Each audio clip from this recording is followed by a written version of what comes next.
Como uma flor que desabrocha, revelando toda a sua potência, nosso sonho, que floresceu em 2004, hoje é cultivado com paixão por tantas outras pessoas.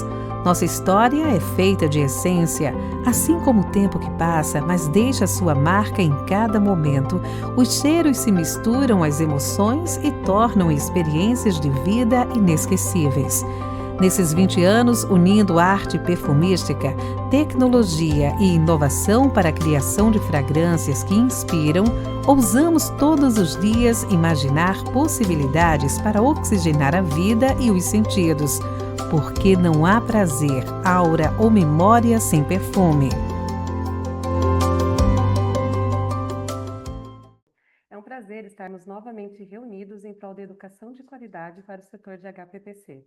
Eu sou Débora Fava, da área de Comunicação e RIG da Volmens, e vou acompanhá-los neste evento.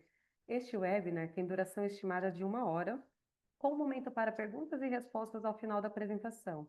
E hoje, a nossa pauta do dia vai englobar o tema Estabilidade de fragrâncias em produtos para pele e cabelo, que será conduzido pelo coordenador de laboratório de aplicação, Giovanni Muniz. E sem mais delongas, passo a palavra para o Giovanni. Boa tarde, Giovanni, seja bem-vindo.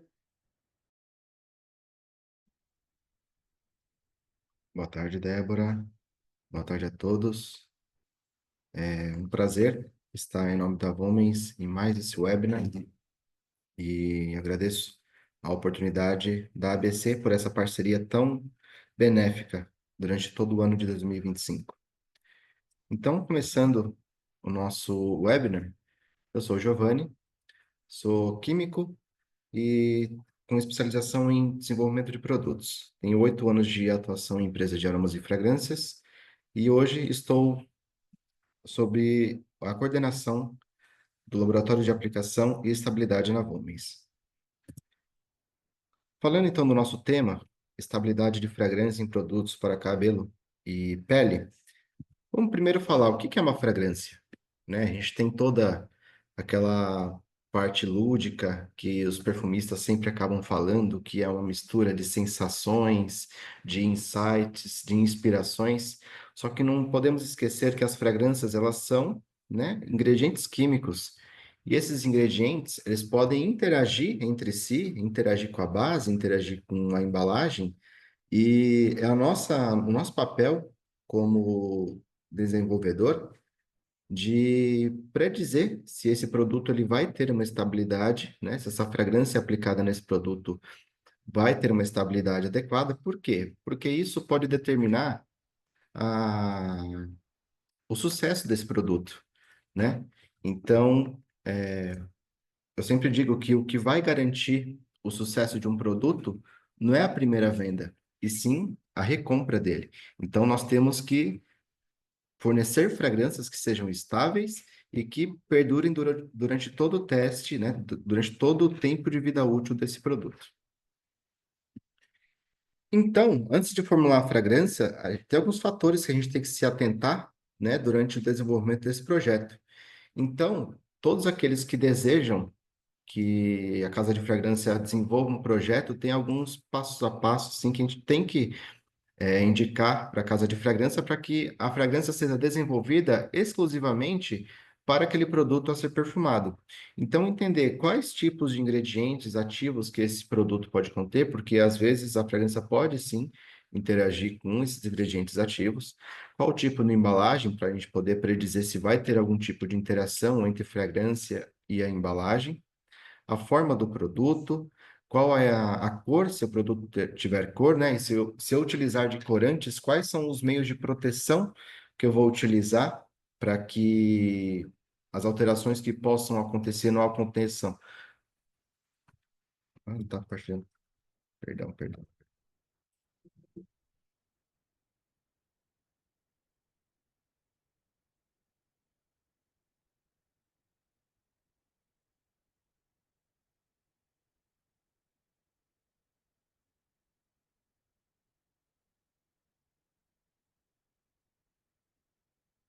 Então, conforme eu estava falando, tem uns passo a passo que a gente tem que se atentar durante o desenvolvimento dessa fragrância e entender se esse produto tiver cor, qual tipo de corante que eu vou utilizar e se vai ser necessário eu ter ali algum aditivo de proteção dessa cor. Qual o pH desse produto, né? A gente vai ver um pouquinho mais para frente que o pH ele pode sim desencadear algumas reações químicas, né? Que a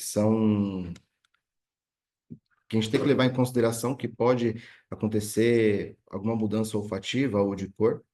Se esse meu produto ele vai ser hidrófilo, ou seja, ele vai ter maior afinidade pela água, ou lipófilo, vai ter maior afinidade por gorduras. Qual o tipo a região de aplicação desse produto? Né? A gente tem aí órgãos que regulamentam a quantidade máxima de aplicação de fragrância em determinados lugares da pele, por exemplo. E é sempre de extrema importância a gente desenvolver um projeto sempre utilizando a base do cliente.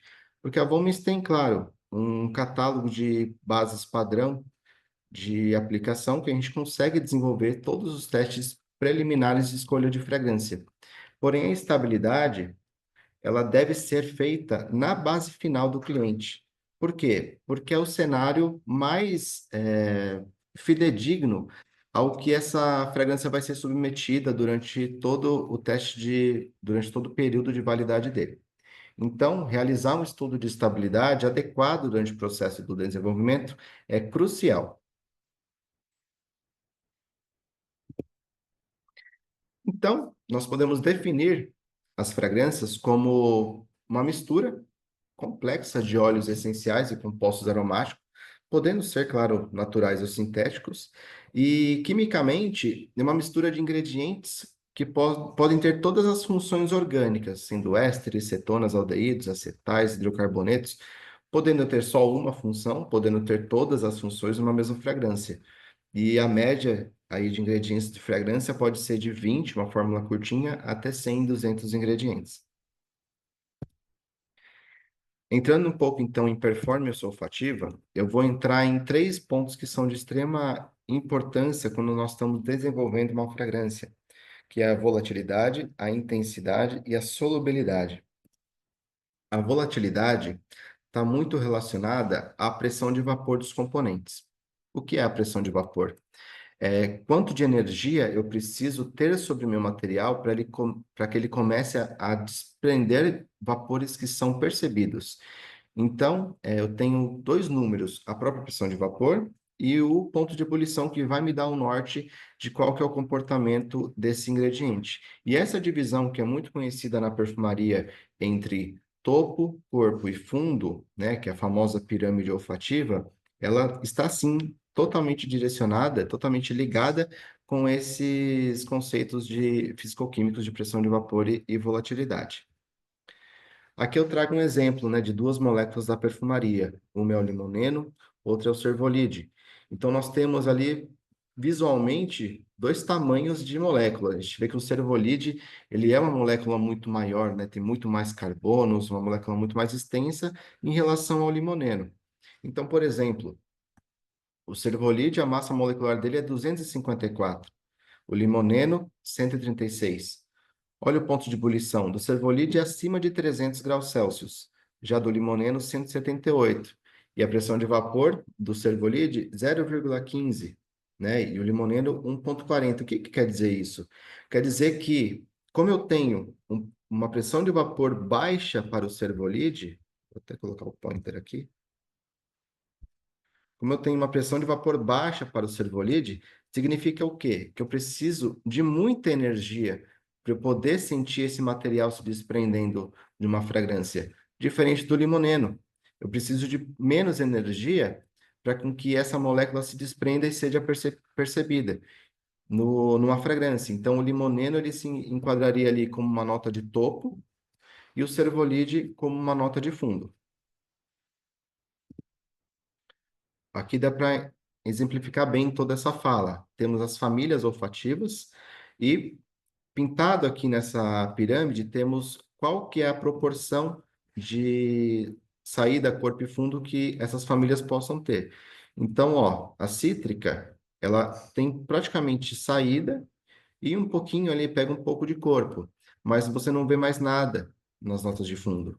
Diferente, por exemplo, vamos pegar a questão dos ambarados aqui. Ele é uma nota de corpo, né? que está totalmente presente no fundo. Então, quer dizer o quê? Que cada família olfativa é classificada de acordo com aqueles parâmetros que eu disse anteriormente, de pressão de vapor, de ponto de ebulição, que vai dizer para a gente qual que é a saída, né? Quanto que esse material vai volatilizar, e eu classifico na minha pirâmide olfativa. O segundo ponto seria a intensidade. A intensidade, claro, ela vai depender da concentração do material que eu estou analisando e também do threshold. O que que é o threshold? Threshold é a concentração mínima que um produto ele tem que estar em um ambiente para ele ser percebido pelos narizes.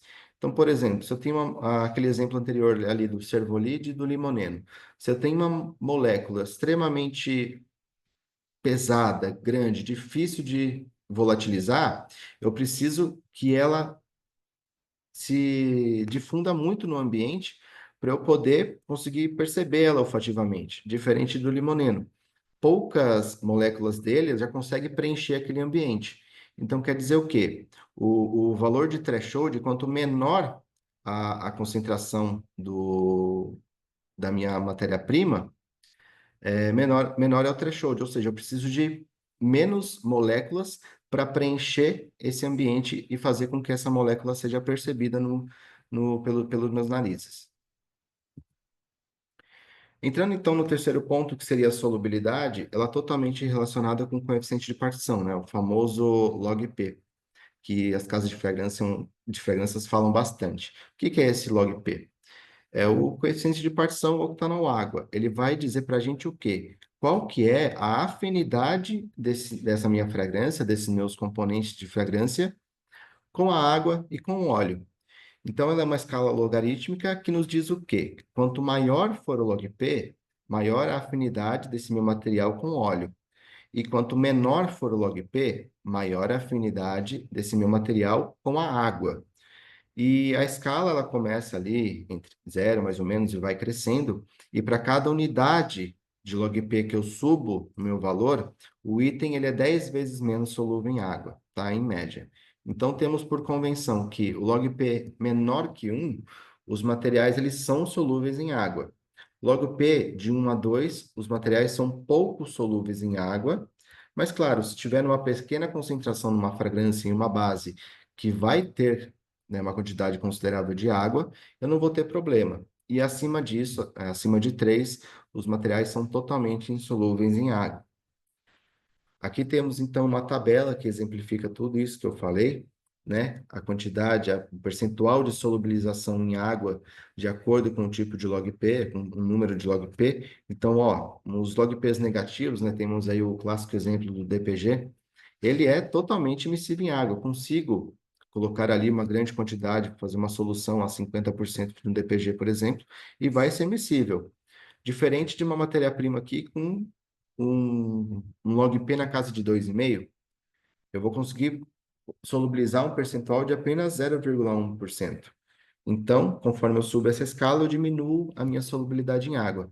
E nessa tabela ao lado, a gente consegue entender, né, alguns valores de log P para os componentes de fragrância. Então, temos aqui o lilial, que seria essa primeira molécula aqui, e a vanilina, que é essa segunda molécula de baixo. Qual que é a principal diferença entre elas, olhando o log P? Claro que a vanilina tem um log P muito menor do que o lilial. Então, isso quer dizer o quê? Que a vanilina, ela é miscível em bases que têm maior quantidade de água. E por quê, né, que ela é mais miscível? Se nós observarmos aqui, temos oxigênios, hidroxilas, uma carbonila aqui, e tudo isso gera um aumento de dipolo na minha solução. Então, eu consigo fazer com que essa molécula aqui, eu tenha cargas parciais que vão se solubilizar, né, vão interagir positivamente com as moléculas de água.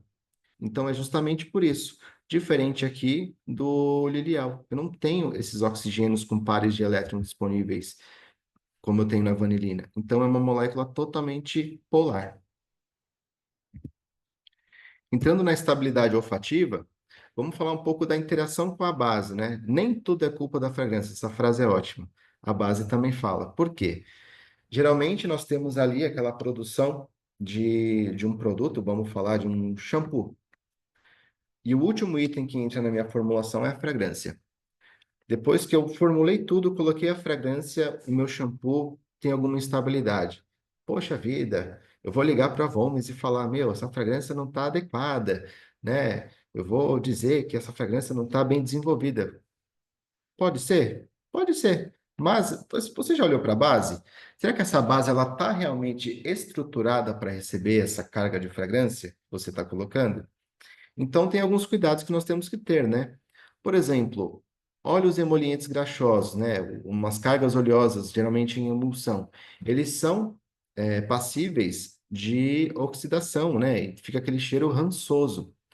E se eu não tiver um sistema ali de antioxidantes que vai segurar toda essa oxidação que pode acontecer na minha base, eu tenho justamente esse comportamento que está descrito nesse gráfico aqui ao lado, onde no eixo Y aqui eu tenho uma intensidade de fragrância e no eixo X eu tenho o tempo. Quando eu tenho o meu T0, que eu apliquei o material, a fragrância está cheirando, a fragrância está ali. Só que conforme o tempo vai passando, se eu não tenho uma base muito bem estruturada, a intensidade da minha fragrância ela vai decaindo. Consequentemente, o odor da minha base vai se sobressaindo.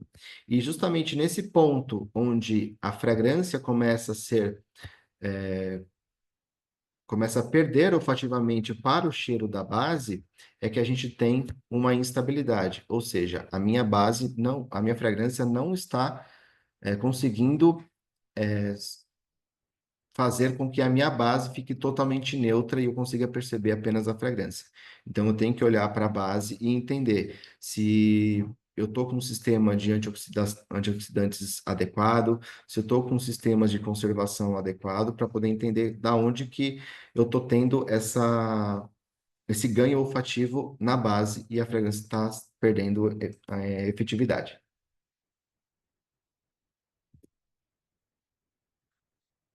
Também temos aqui, ó, um exemplo da oxidação de terpenos, né? Então, o limoneno, que é o exemplo que a gente falou até agora há pouco, que é um ingrediente de fragrância, ele pode sofrer oxidação e nos apresentar ali duas moléculas diferentes, certo? O carveol e o carvone.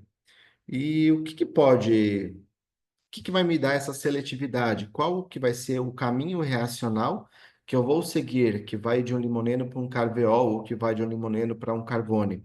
Justamente a condição de oxidação. Geralmente, uma oxidação mais leve, a molécula de limoneno costuma ir para a formação do carveol. Se for uma oxidação mais vigorosa, a molécula ela vai se transformar no carveol, que rapidamente vai se converter em carvone. Então, é muito importante eu ter um sistema de antioxidantes para preservar a fragrância, né, no meu produto e fazer com que ela não sofra nenhum tipo de reação que possa degradar o olfativo. Porque nesse caso aqui eu estou partindo de um cheiro cítrico, né, uma fragrância totalmente cítrica, para uma fragrância mentolada, uma fragrância com um cheirinho de hortelã. Então eu tenho que ter uma base muito bem estruturada. Aqui, a título de curiosidade, temos aqui algumas bases de aplicação, antitranspirante, condicionador, loções, desodorante, shampoo. E esse gráfico, essa distribuição, é justamente o número de ingredientes que a casa de fragrância tem disponível em cada valor de pH. Então, quer dizer o quê? Que nos extremos, ó, pH 12, pH 2, eu tenho poucos ingredientes que são estáveis. Ou seja, eu tenho pouca liberdade para o meu perfumista desenvolver a sua criatividade e entregar uma fragrância que seja adequada, cheirosa. Geralmente, nessas bases que são em pH extremo, que são muito reativas, os cheiros são mais batidos, não é uma fragrância tão sofisticada, é um cheiro que é mais funcional.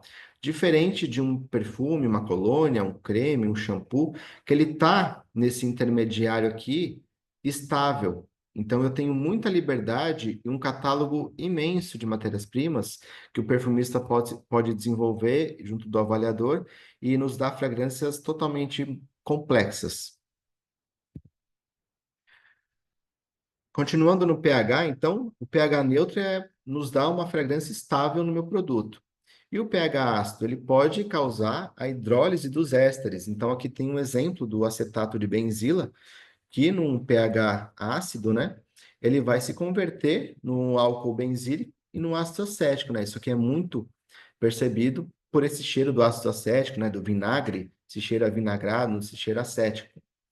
E no pH alcalino, eu tenho a degradação dos aldeídos, né, e das lactonas. Então, aqui eu tenho um exemplo do cinnamaldeído, né, o cheiro da canela, que ele vai sofrer a degradação, formando o ácido cinâmico. E a gente parte de um cheiro agradável, que seria da canela, e vai para um cheiro totalmente metálico, gorduroso, que é o ácido cinâmico.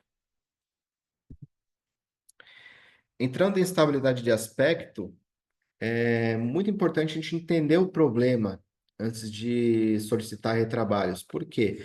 Às vezes o processo ali da minha fabricação do produto, ele já vai ser totalmente responsável por sanar aquele problema que eu observei. Talvez mudar a ordem de adição dos ingredientes possa resolver o meu problema.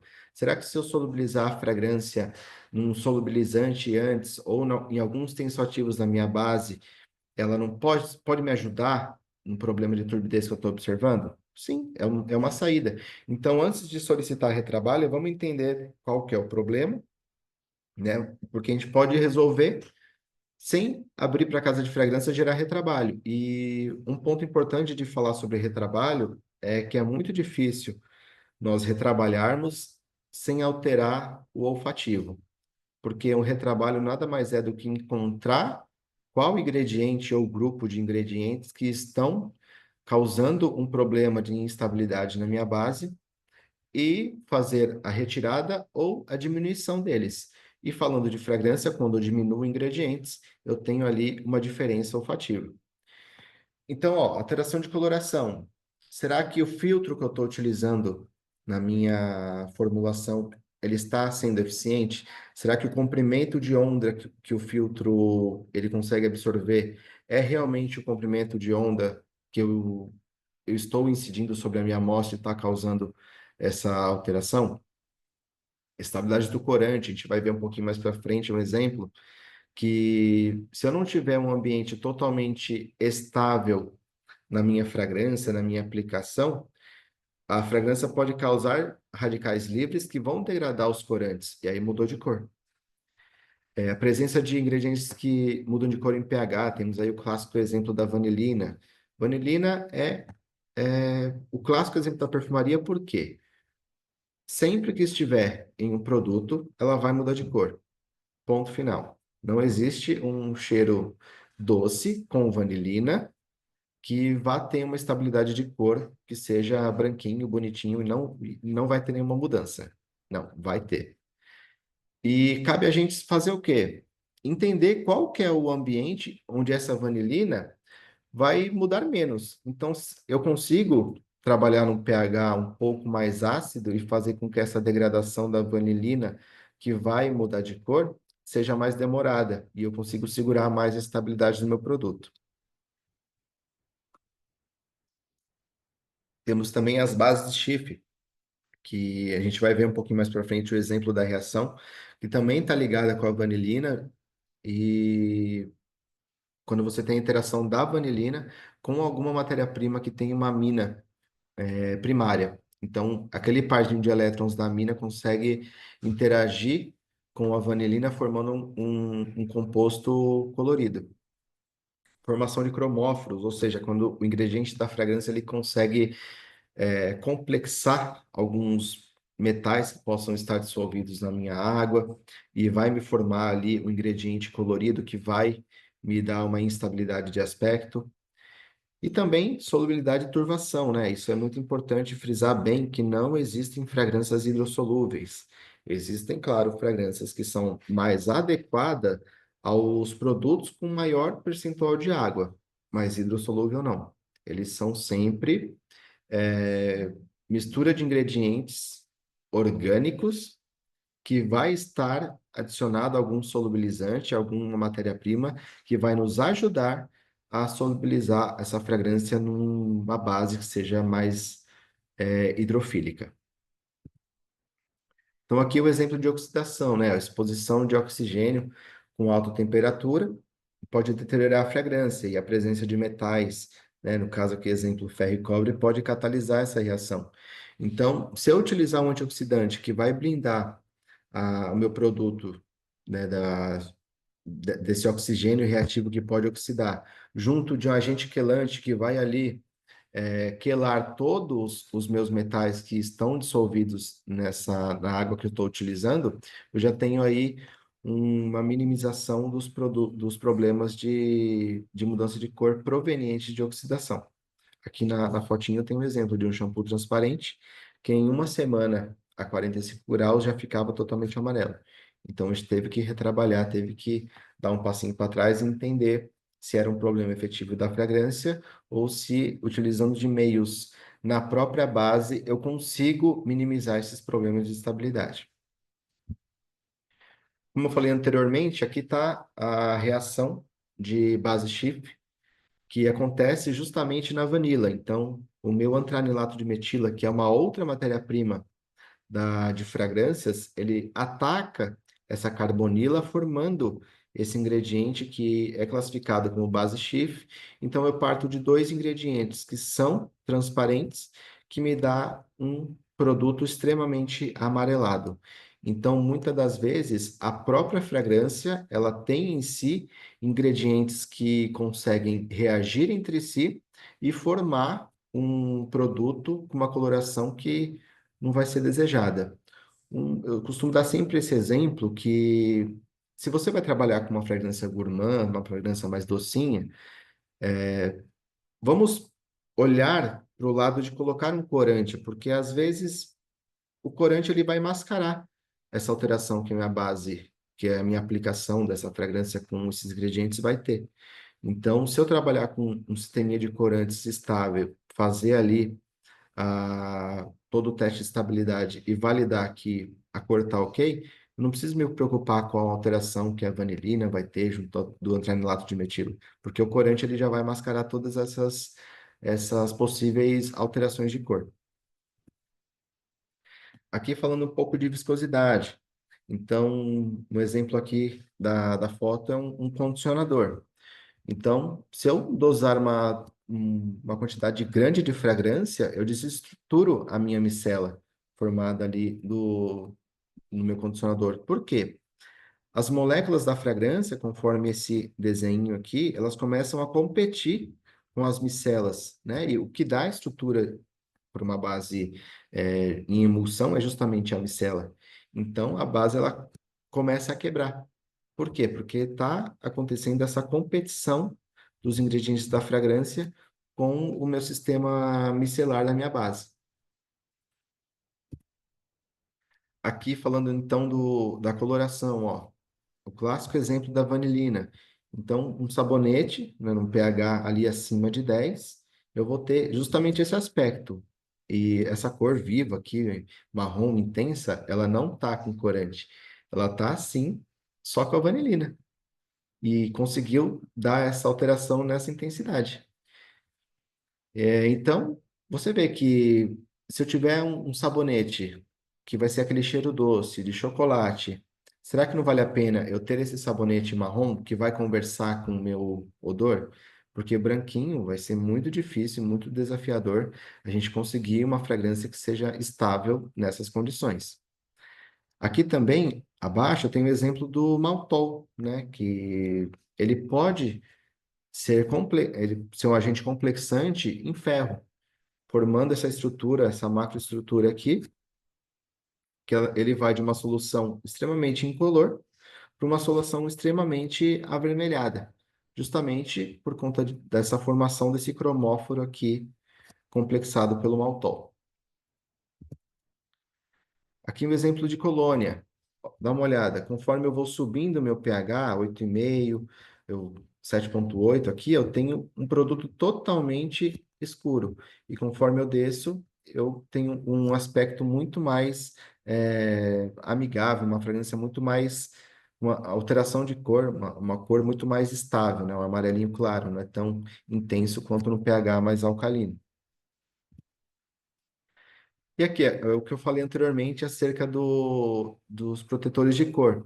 Eu tenho o benzaldeído, que ele é uma matéria-prima de fragrância, que quando eu tenho a presença de luz, isso eu consigo verificar no teste de luz UV, eu formo um radical livre, eu consigo abstrair esse hidrogênio aqui, formando um radical livre, que ele vai degradar totalmente o seu corante, por exemplo, aqui o corante vermelho.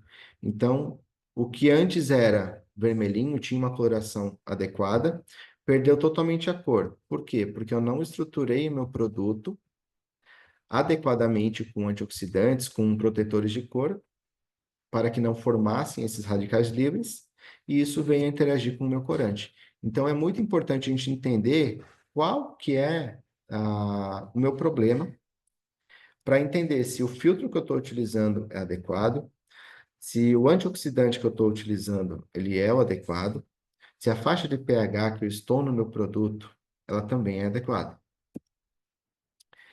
Falando então de turbidez, né? Temos aí um exemplo na foto de um shampoo transparente, que depois do teste de estabilidade ele ficou num aspecto turvo. E como eu falei, nenhuma fragrância é hidrossolúvel. Então, será que tem meios que eu posso submeter essa fragrância ou aditivar a minha base para que melhore o aspecto desse meu produto? Tem sim. Então, aqui eu trouxe para vocês alguns exemplos de solubilizantes, né, muito conhecidos aí no mercado. Por exemplo, o Cremophor RH40, que é o famoso castor oil, né, PEG 40, o Twin 20, né, que é o polissorbato 20, o Procetil AWS. Então, esses são matérias-primas que vai me ajudar a solubilizar a fragrância e minimizar os problemas de turbidez. E geralmente, uma base com pouco tensoativo, eu tenho que partir da razão de 3 partes de solubilizante para 1 parte de fragrância, para que eu tenha um aspecto totalmente limpo no meu produto. Por exemplo, se eu vou dosar 0,5% de uma fragrância em um shampoo, eu preciso, claro, se meu shampoo não estiver estruturado, eu preciso de 1,5% de solubilizante para que esse meu produto tenha um aspecto adequado. Tá? Às vezes é até mais, conforme a riqueza de tensoativos que eu tiver na minha base.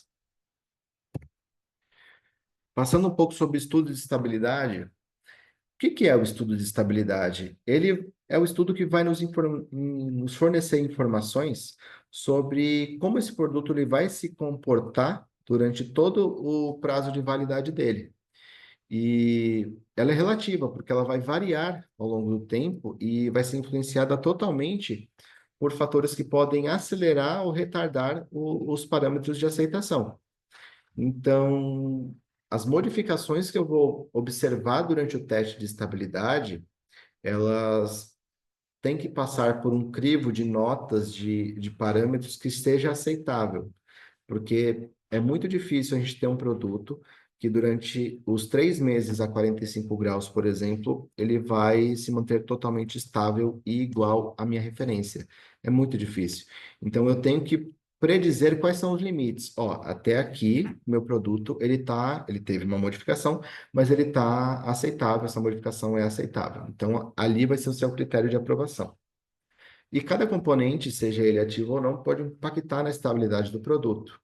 E, como eu falei, variáveis na formulação, se eu alterar a ordem de adição, o processo de fabricação, o material de acondicionamento, o local onde eu acondiciono esses produtos aí já fabricados, eles vão influenciar, claro, na estabilidade do meu produto. Então, esse teste de estabilidade, ele tem que me dar o quê? Qual a informação?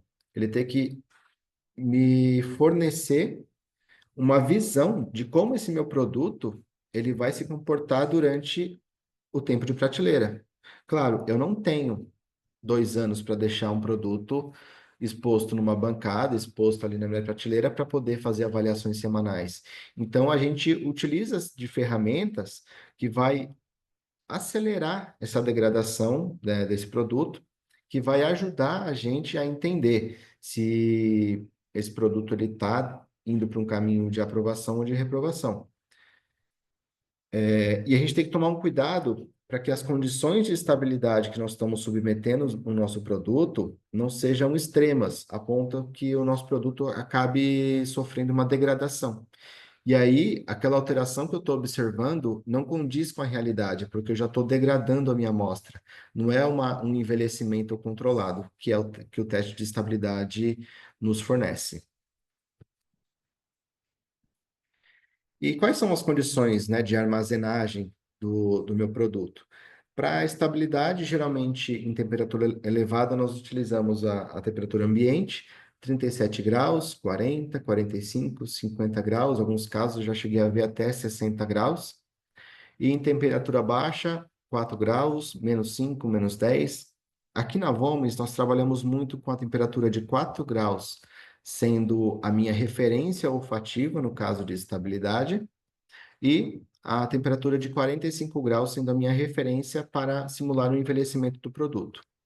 Junto de tudo isso, eu consigo também ter vitrines que simulam a exposição à radiação luminosa, seja ela prateleiras que são perpendiculares à minha janela, que tomam aquela radiação indireta do sol, ou utilizando de um equipamento um pouquinho mais caro, no caso de uma lâmpada de xenônio, né? A gente chama de sun test. E quais são as avaliações, né, que eu faço no meu produto quando eu estou avaliando uma estabilidade? Ela pode ser físico-química, então são aqueles parâmetros que são medidos, no caso pH, viscosidade, densidade, teor de água, condutividade elétrica, o teor de ativo e por aí vai. E a avaliação organoléptica, que é o que está mais dentro das casas de fragrância, que no caso seriam o aspecto, cor, o odor, qual que é a sensação ao tato, né? Então, a gente vai aprovar um produto que foi submetido ao protocolo Volmens de estabilidade e vamos avaliar se esse produto, o aspecto dele está ok, se ele não teve ali nenhuma separação de fase, vamos falar de uma emulsão, por exemplo, se esse produto ele não teve uma alteração de cor, vamos supor que essa emulsão era branca e ela mudou de cor para um amarelo. Eu tenho ali um parâmetro de aceitação. Caso essa alteração seja muito brusca, esse produto está reprovado. O odor também. Eu tenho a minha amostra ali de referência que eu falei anteriormente, que é o a 4 graus, que seria a geladeira, e eu vou cheirar essas amostras confrontando com as minhas condições de estabilidade. E aí eu vou atribuindo notas e vou entender se essa minha amostra de referência, essa minha amostra em teste de estabilidade, ela está aprovada ou não quando comparada com a minha amostra de referência. Então, concluindo esse nosso encontro, qual que é o papel da fragrância, né? Ela vai criar uma conexão emocional aí entre o consumidor final e a marca de vocês, né, que está ali vendendo esse produto. E ela vai determinar o sucesso, porque todo produto ele pode ser comprado uma vez, mas nem todo produto ele vai ser comprado duas vezes, porque o produto ele tem que passar pelo filtro do consumidor, tanto olfativo quanto de performance do produto também, e tem que ser agradável. Se eu usei esse produto, legal, me trouxe um ganho, seja ele olfativo ou gostei do aspecto como esse shampoo deixou meu cabelo, eu vou lá comprar novamente. E do briefing até desenvolver uma fragrância efetivamente, a gente precisa ter um planejamento estratégico, porque não dá para sair fazendo testes e testes adoidado, sem nenhum raciocínio, sem nenhum planejamento, porque tudo isso tem que ser muito bem estruturado para poder dar o suporte a todos vocês, né, a todos os nossos clientes, no menor tempo possível. E cuidar também da base, né, nessa questão de estabilidade, e entender que não só a base vai ser responsável pelo sucesso desse produto, mas também a fragrância, ela vai ser fundamental, porque todo mundo vai no mercado comprar ali um shampoo, a gente abre o produto e cheira. Esse vai ser o fator de decisão de compra. A gente vai usar e entender se essa formulação é adequada, se essa formulação é boa depois, na minha casa, quando eu for utilizar o produto. Então, a fragrância ela é esse primeiro contato, né? Que pode virar a compra, que pode, com certeza, ser um poder de decisão. E eu termino com uma frase, que uma fragrância não é apenas um componente, mas uma assinatura sensorial que fortalece a marca e encanta o consumidor. Muito obrigado pela atenção de todos. Foi um prazer esse encontro que nós tivemos aqui. Obrigada, Giovanni, pela apresentação. E agora a gente vai dar início para a segunda etapa, que é a etapa de perguntas e respostas. Nós tivemos um chat bem movimentado aqui durante a apresentação, mas antes de entrar, nas respostas em si, eu já informo que todos os participantes que se inscreveram e estão aqui presentes com a gente vai receber uma comunicação pós-evento da nossa área de saque, da nossa área técnica, que ela vai disponibilizar o conteúdo e as respostas e outras informações mais técnicas que vocês forem apresentando ao longo deste fórum. Então, Giovanni, a gente recebeu aqui algumas perguntas.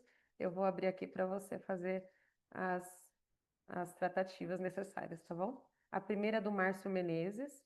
Ele dá boa tarde a todos. Ele indica que é um tema super enriquecedor essas informações. Tem alguma tabela com essas informações onde mostra qual ingrediente que sofre degradação pode se tornar?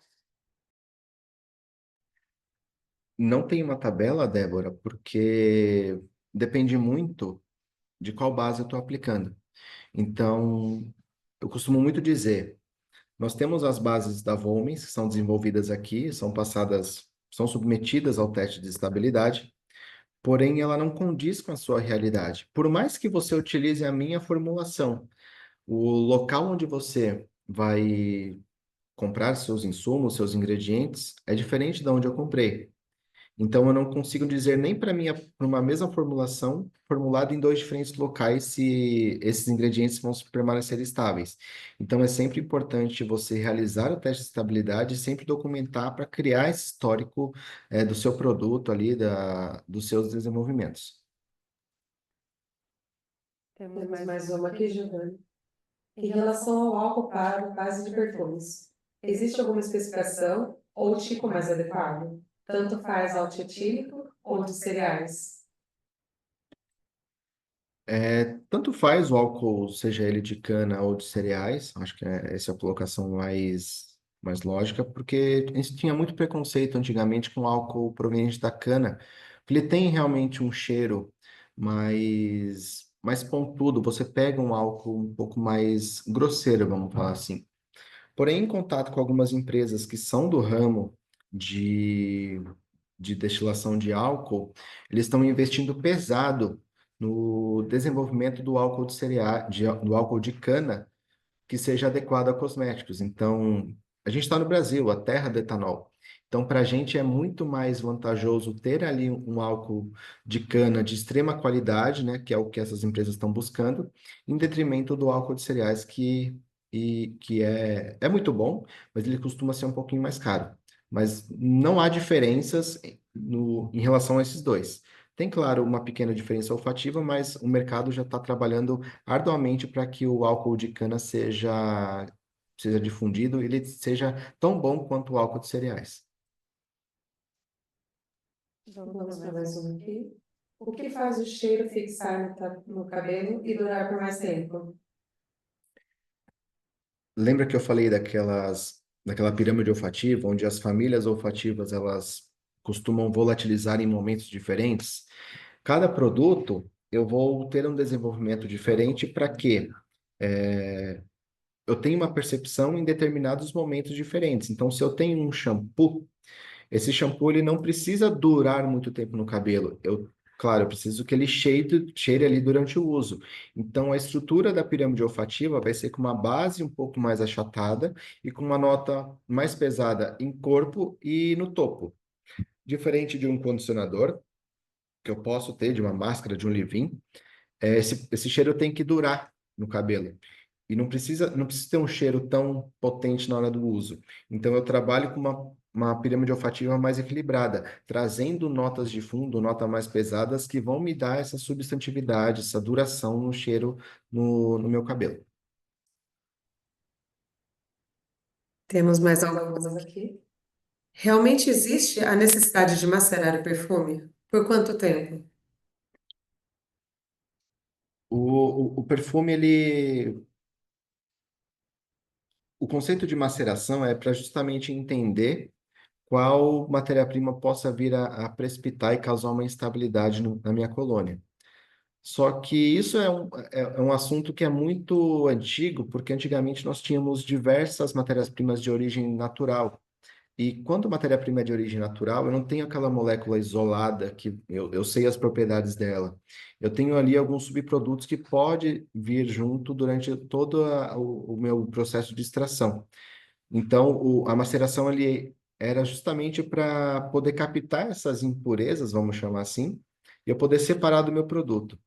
Só que hoje a indústria da perfumaria está totalmente desenvolvida. Nós temos aí muitos ingredientes sintéticos que são tão bons quanto os ingredientes naturais que me demanda menos o processo de maceração.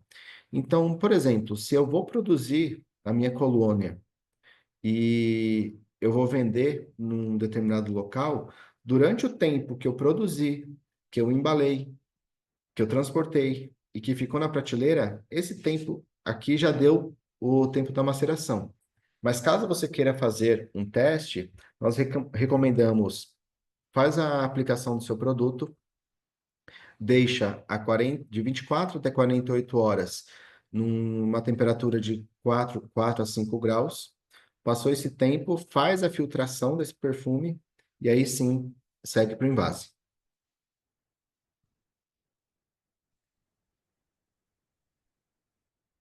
Temos aqui a participação da Maíra Moraes. Obrigada, Maíra.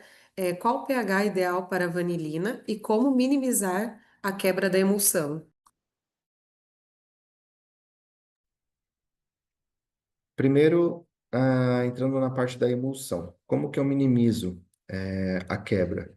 Tendo uma base, né, um produto mais estruturado, capaz de receber uma carga oleosa proveniente da fragrância e que durante o teste de estabilidade eu não observe que está ocorrendo essa quebra de viscosidade. Então, talvez se você rearranjar a proporção ali dos seus emulsionantes, você já minimiza totalmente esse aspecto de quebra de viscosidade. E a vanilina, ela é muito mais estável em pH ácido. Então, se você estiver trabalhando na faixa de um pH de 5 a 5,5, é um pH muito bom que ela vai se manter estável por mais tempo. Nota que sempre vai acontecer a degradação, você apenas vai retardar.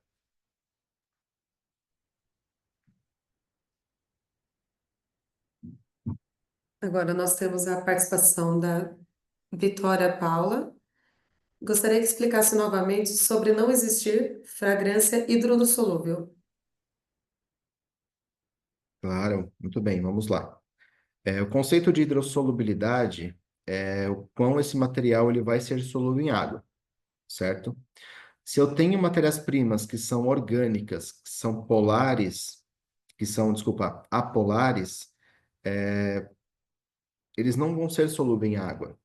O que eu preciso fazer para colocar essas matérias-primas que são insolúveis em água numa base aquosa é justamente trabalhar com os solubilizantes que eu mostrei na tabela ali mais para o meio final da apresentação. Então, eu faço ali uma mistura dessa fragrância com esse solubilizante e aí eu aplico no meu produto com um teor maior de água, certo? Mas a fragrância em si ser totalmente hidrossolúvel, isso não vai existir.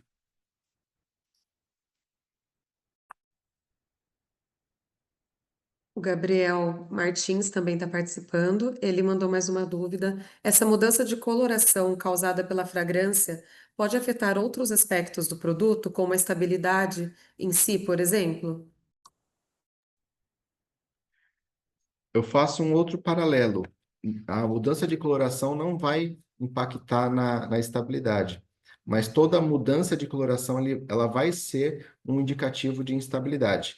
Então, se você tem a aplicação do seu produto, submeter para o teste de estabilidade e houve uma mudança de coloração, a partir daí você tem que investigar da onde está vindo essa mudança de coloração. Será que por um ajuste de pH que não está numa faixa adequada?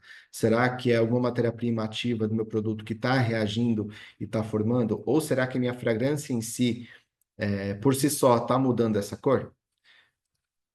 Então, são esses os questionamentos que nós temos que ter. Ainda nessa questão de coloração, nós recebemos mais uma pergunta aqui na nossa caixinha de perguntas. Tem como reverter a coloração de alguma fragrância que já sofreu reações? Não.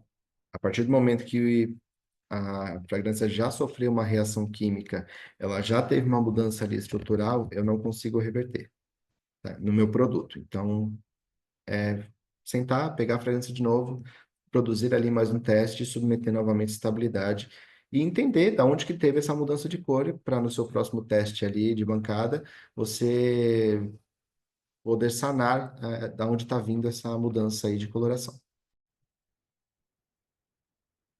Temos mais uma aqui recebida. Os solubilizantes como álcool ou DPG podem influenciar na duração da fragrância em uma colônia, por exemplo?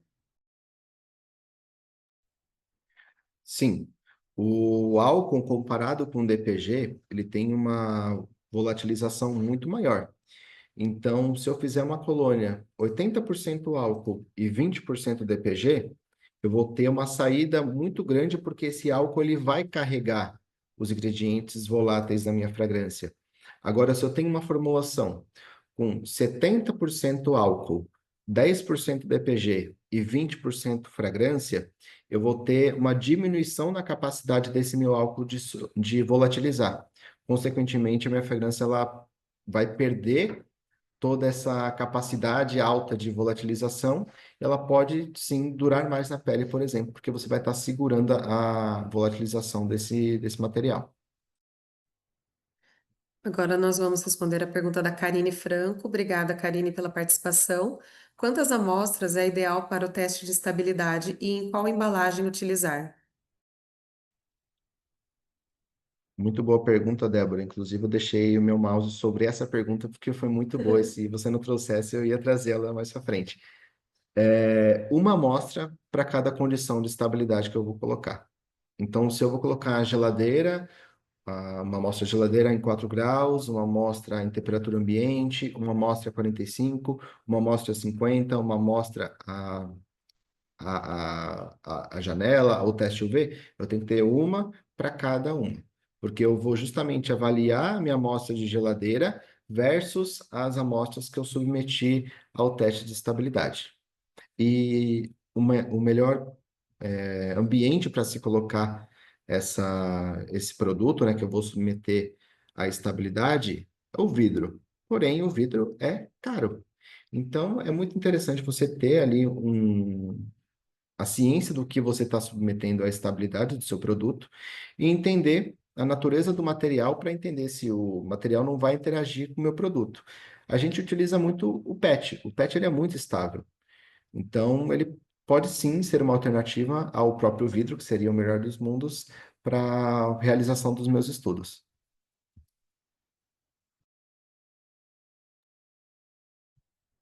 Nós temos a participação também do Vinícius Bagatini. Ele dá boa tarde. Em aromatizantes com base alcoólica e essência, é preciso adicionar antioxidante para manter a estabilidade do produto? Boa tarde, Vinícius. Via de regra, não. É só se durante o tempo que você está usando seu produto, se você submeteu a um teste de estabilidade, houve uma alteração.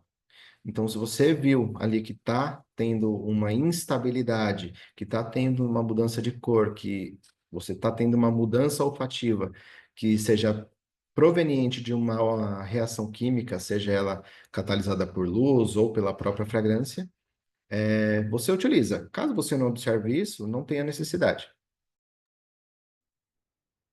A Thaisa Xavier também mandou aqui a pergunta dela: quais solubilizantes seriam indicados para utilizar em produtos à base de silicone como um reparador de pontas?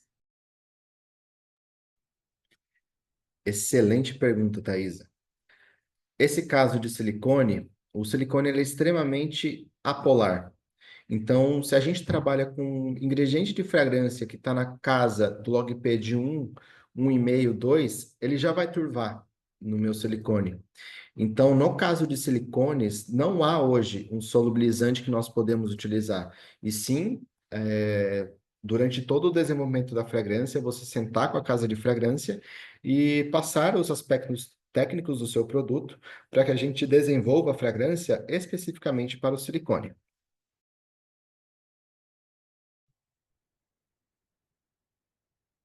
Nós estamos quase chegando aqui na reta final, mas as perguntas não param. Então, eu já vou acalmar as pessoas que se até o final a gente não conseguir responder todas, nós entraremos em contato e vamos respondê-las, tá? Da melhor forma possível. Então, fiquem tranquilos que o Giovanni estará à disposição aqui para nos ajudar nessas questões.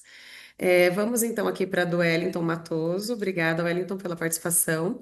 Caso minha fragrância tenha uma coloração mais escura, existe possibilidade de minimizar essa coloração quando aplicada na base para creme? Oi, Wellington. Então, não, se sua fragrância já tem aquela coloração por especificação ambarada, já tem aquela coloração um pouco mais amarelada, ela vai transferir para o seu creme efetivamente. Então, uma maneira de minimizar isso seria a sua comunicação, seja no rótulo ou até mesmo colocar uma coloração no seu produto que converse com essa coloração que a fragrância já vai ter.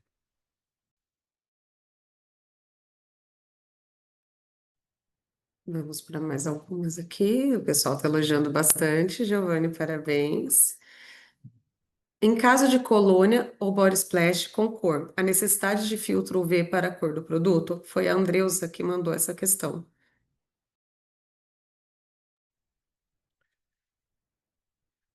Olha, caso o seu produto ele tenha degradação de cor, e aí a gente precisa entender se essa degradação de cor ela é via uma reação catalisada por luz.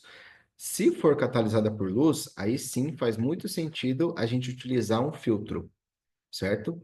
Agora, se não for catalisada por luz, mas sim é uma reação que ela é catalisada, seja ela por um pH, uma faixa de pH específica, ou interação entre os componentes da própria fragrância, e aí o uso de um filtro vai ser ineficiente, porque ele vai estar bloqueando os raios UV. Só que minha degradação não vai ser via raio UV, vai ser uma reação química. Então eu tenho que entender, primeiramente, da onde está meu problema, para depois entender se é viável ou não utilizar um filtro, um antioxidante, fazer um controle de pH. A Isabela Fontana também fez uma participação. O processo de maceração do perfume seria até 48 horas, o que seria 10 dias a 4 graus. Quanto mais tempo o seu produto ele fica uma temperatura elevada, você diminui o poder de solubilidade ali, vamos supor, do álcool do seu perfume. Então, quanto mais tempo o seu produto ficar numa temperatura baixa, mais probabilidade dos ingredientes precipitarem e você reter isso numa posterior filtração. Então, você pode sim fazer os 10 dias, né? Mas acredito pela experiência que nós tivemos aqui na Volmes, 48 horas já está de excelente tamanho. O ganho que você tem de 48 horas para dias a mais, seja ele 5, 6 até 10, é muito pouco. Então, 48 horas já é um tempo adequado. O Mário Torre também fez uma participação. O DPG é essencial ou dispensável em soluções hidroalcoólicas com pouca água? Em soluções hidroalcoólicas, é muito interessante levantar o ponto de que, às vezes, o problema não é efetivamente a fragrância, mas sim a água que eu estou colocando no meu produto. Se eu estou colocando uma quantidade de água que diminui o poder de solubilidade do meu álcool, os ingredientes com maior coeficiente de partição, eles vão precipitar, vão turvar e vai me dar um problema de instabilidade. O DPG ele pode entrar retirando porção dessa água e assumindo esse papel de ajudar o álcool na solubilização desses ingredientes. Então, ele não é essencial, mas se você for utilizar, nota 10, vai ser muito bom para sua formulação. É possível uma colônia apenas com água, fragrância e solubilizante que seja transparente? Água, fragrância e solubilizante. É possível, desde que você não passe de 1% de aplicação. Acima disso, você acaba emulsionando essa porção de óleo, e aí se está emulsionando, o aspecto já não vai ser transparente. E vamos supor, se eu usei 1% de fragrância, quando eu tenho 100% água do outro lado, eu vou precisar de 5 partes para mais de solubilizante.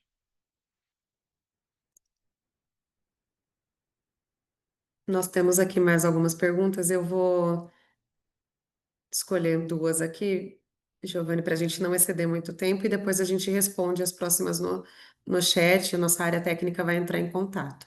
Então, eu vou pegar isso aqui da Fernanda Silva. Quais as dificuldades em desenvolver fragrâncias para coloração capilar? Já testamos algumas que alteram a viscosidade e pH. Como eu falei anteriormente durante a apresentação, sobre a quantidade de materiais estáveis num ambiente hostil. Quando a gente tem uma coloração capilar com pH extremo, você tem muita dificuldade porque aquela faixa de pH, ela vai atacar totalmente a minha fragrância, os ingredientes da fragrância. Então, eu tenho poucos ingredientes disponíveis que são estáveis para essas formulações.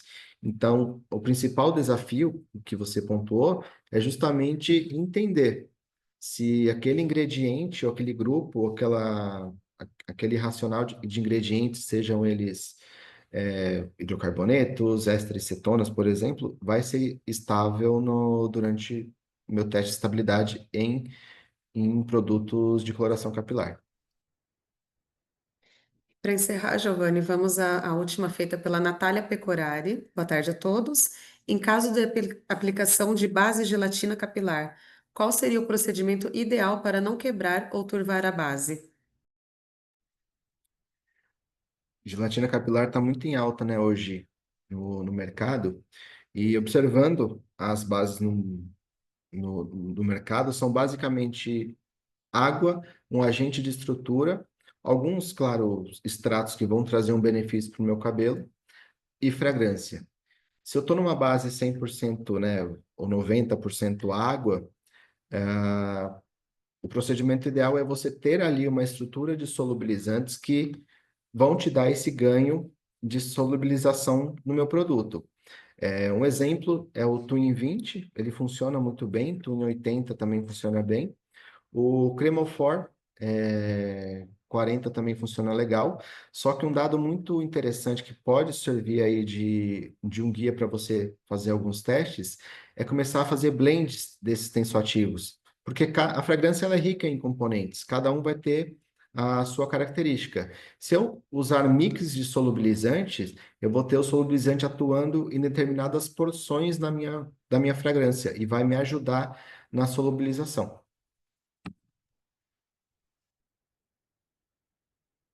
Então, agora chegamos aos nossos minutos finais do nosso webinar. Agradecer a todos pelo tempo conosco, por dividir esse momento de compartilhamento de experiências. Giovanni, muito obrigada pela excelente apresentação, por esclarecer o tema com tanta lucidez, de uma forma didática. O chat aqui tá maravilhoso, tá até gostoso de ler, de tanto elogio que tem. Foi um tema que contribuiu com vários insights muito positivos e também o nível de questionamento foi bem enriquecedor. Então, agradecer a todos pela participação, pela presença. E vou informar novamente que a nossa área técnica vai entrar em contato para disponibilizar o material e também responder as dúvidas que ficarem abertas e outras questões que podem vir a surgir no meio do caminho. Eu espero vocês no nosso próximo webinar, que vai acontecer em breve, e vai abordar o tema O Poder da Geração Alfa, Novas Fronteiras para o Momento da Beleza. Muito obrigada pela participação e até a próxima. Obrigada, Giovanni.